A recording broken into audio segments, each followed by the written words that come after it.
సామాన్యంగా లోకంలో ఎవరు ఏ పని చేసినా దాని వెనకాల దీనివల్ల నాకు ఈ ఫలితం రావాలి అని తప్ప చేస్తాడు.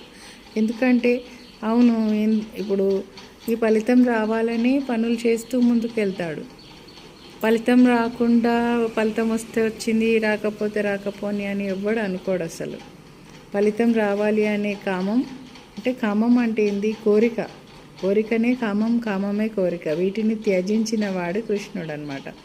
అయితే చెప్తున్నాడు, దీనివల్ల నాకు ఈ ఫలితం రావాలని ఒక కర్మ చేస్తాం. కర్మ అంటే పని. దానితో పాటు ఈ పనికి నేను కర్తను అని భావన ఉంటుంది. అంటే నేను చేస్తున్నా, నేనే అనే కర్తృత్వ రూపమైన సంకల్పం ఉంటుంది. నేనే చేస్తున్న ఈ పని, నేను అనే అహంకారం ఉంటుంది. కానీ పరమాత్మ జ్ఞానం కలవాడు చేసే కర్మలు ఇందుకు భిన్నంగా నడుస్తూ ఉంటాయి. ఎట్లా ఇందుకు భిన్నంగా నడుస్తూ ఉంటాయంటే